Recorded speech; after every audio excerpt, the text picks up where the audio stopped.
Negeri ini memanggilmu kawan, belajar bergerak berbagi untuk negeri.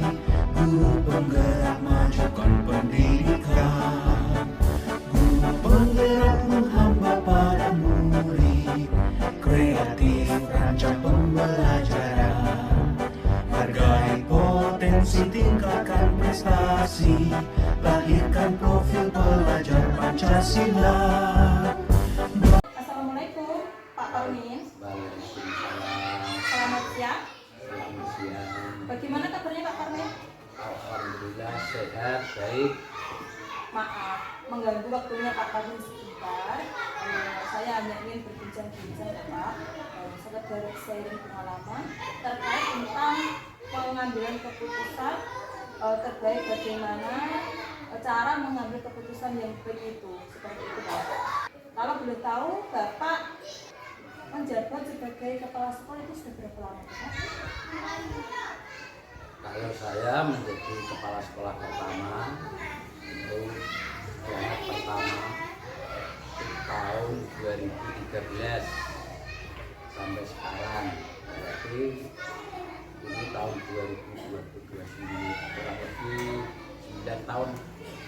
Cuma Bapak dalam waktu 9 tahun telah menangani berbagai macam kasus ya.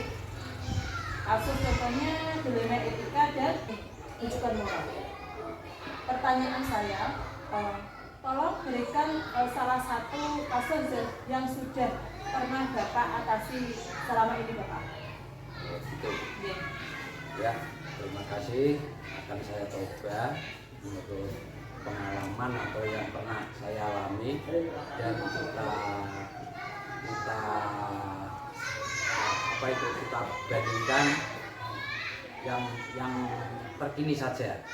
Dalam arti ini marah, dalam arti ada bullying, ada perundungan anak, itu yang akhir-akhir ini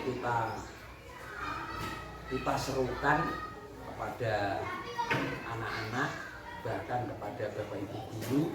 Mudah-mudahan harapan saya itu yang namanya bully dan perundungan anak itu bersih dari perjalanan pembelajaran di SD Negeri Tambun. Selama ini bagaimana Anda mengidentifikasi kasus-kasus yang merupakan dilema etika ini Bapak? Berarti kan kasus yang terjadi perundungan ini merupakan dilema etika. Bagaimana Bapak menangani kasus tersebut? Ya, pada awalnya kita tentu mendapat laporan dari sebagian dari anak. Kadang anak itu juga punya rasa takut karena yang namanya perundungan itu kan antara anak yang menang dan anak yang kalah.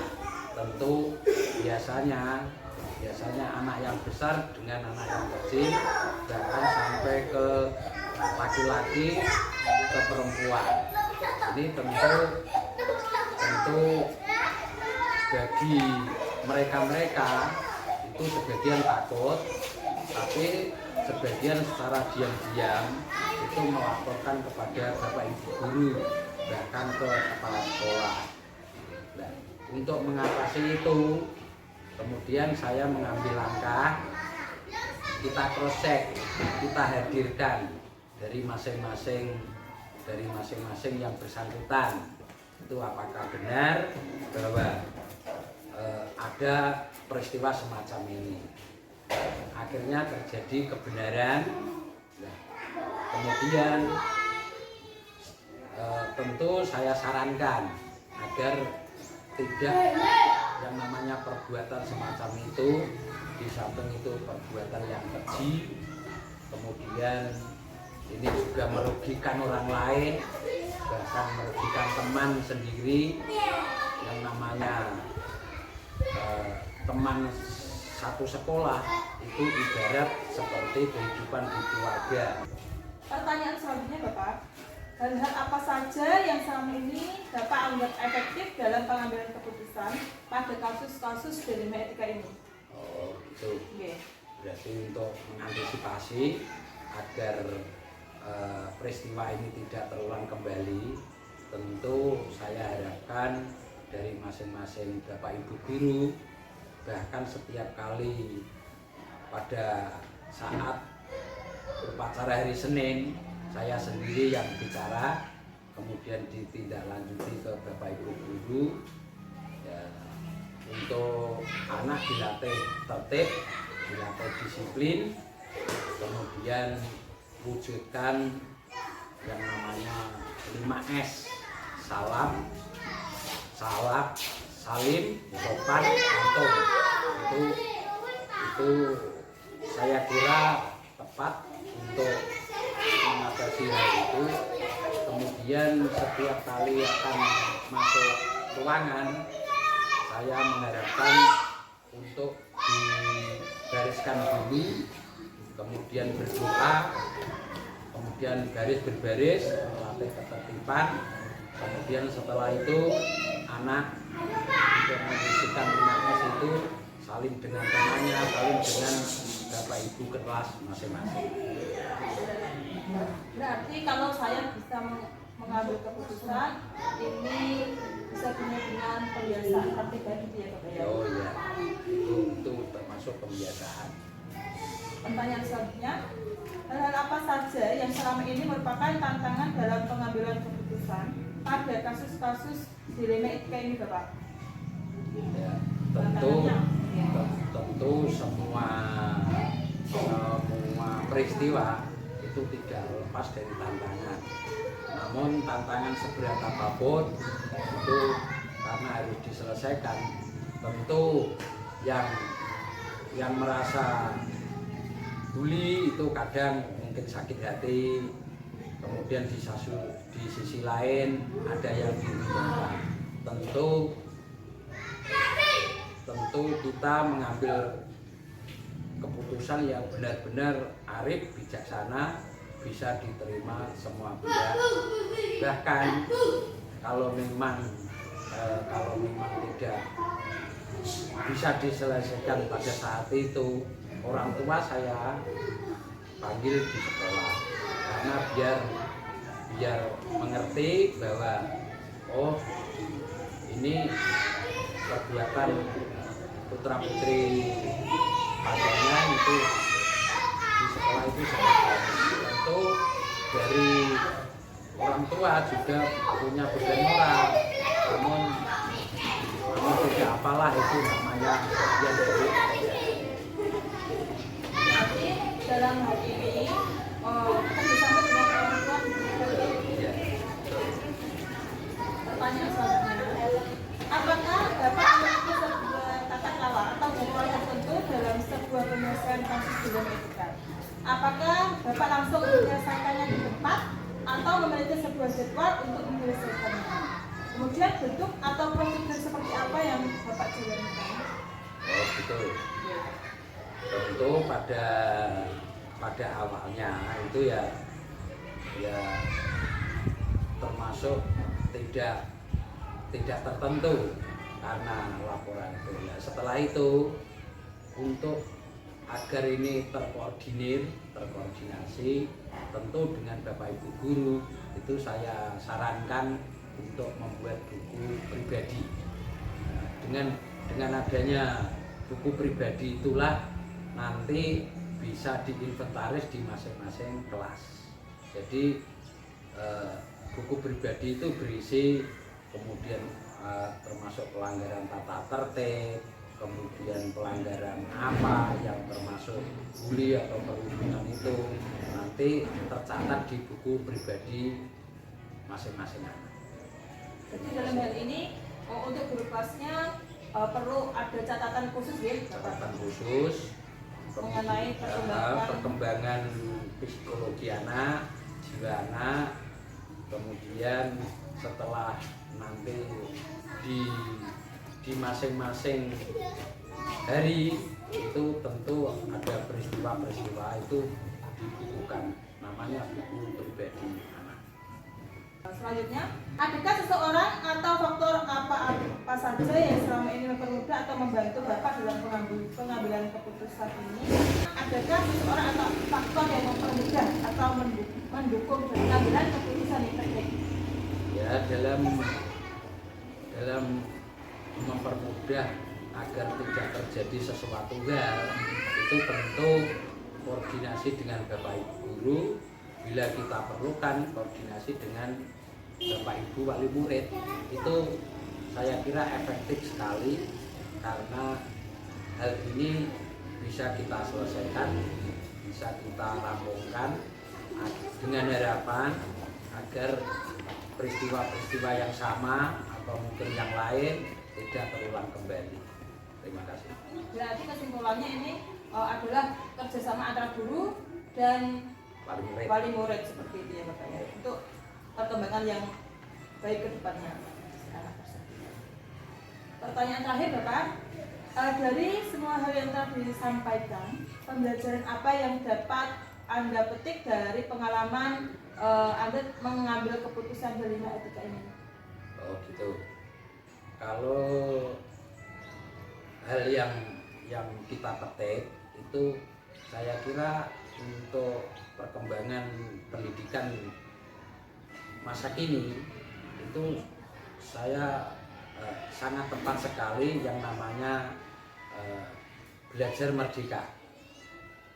Dalam arti belajar merdeka itu di situ tercantum hal-hal yang namanya pelajar profil Pancasila atau apa itu ya namanya? Profil pelajar Pancasila. Mengapa? Karena di situ ada etika-etika yang harus kita lakukan. Kemudian sangat tepat sekali yang namanya ketuhanan, kemanusiaan, kegotong royongan, permusyawaratan, mandiri, kemudian bernalar kritis, dan kemudian di situ juga ada perekonomian dan lain sebagainya, sosial. Itu saya kira tepat sekali apabila profil pelajar Pancasila ini benar-benar diterapkan di masing-masing sekolah. Saya kira itu. Terima kasih. Terima kasih Bapak atas bantuannya untuk memenuhi tugas saya di calon guru penggerak ini dalam rangka mewawancarai Bapak Kepala Sekolah terkait pengambilan dan kebijakan pengambilan keputusan. Sekali lagi saya sampaikan terima kasih. Semoga Bapak sehat selalu. Amin, amin, amin. Ya, terima kasih juga apa yang saya sampaikan. Mudah-mudahan yang baik ditindaklanjuti. Mungkin ada hal-hal yang mungkin kurang baik atau kurang benar bisa diperbaiki. Terima kasih. Assalamualaikum warahmatullahi wabarakatuh. Waalaikumsalam warahmatullahi wabarakatuh. Terima kasih.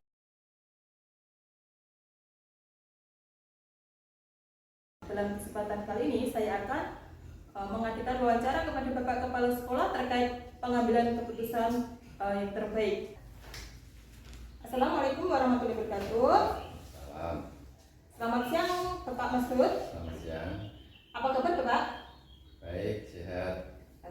Mohon izin bertanya. Hari ini saya akan mengadakan wawancara kepada Bapak sekilas terkait kasus yang pernah Bapak alami atau yang menjadi dilema buat Bapak. Apakah itu kasus baik dari siswa ataupun guru? Untuk pertanyaan pertama. Selama ini bagaimana dapat mengidentifikasi kasus-kasus yang merupakan dilema etika atau rujukan moral? Sebenarnya kasus selama menjadi kepala sekolah di SD Megang 2 ini, saya menyelesaikan kasus dilema etika atau rujukan moral. Salah saya laksanakan dengan musyawarah. Jadi dengan cara kekeluargaan. Contoh kasus yang ada anak-anak berkelahi, orang tuanya datang. Sebagai kepala sekolah saya harus menyelesaikan agar tidak merembet atau berlarut-larut, bahkan merembet ke pihak kepolisian atau yang berwajib. Kita selesaikan secara kekeluargaan dengan segera supaya tidak terjadi hal-hal yang diinginkan seperti demo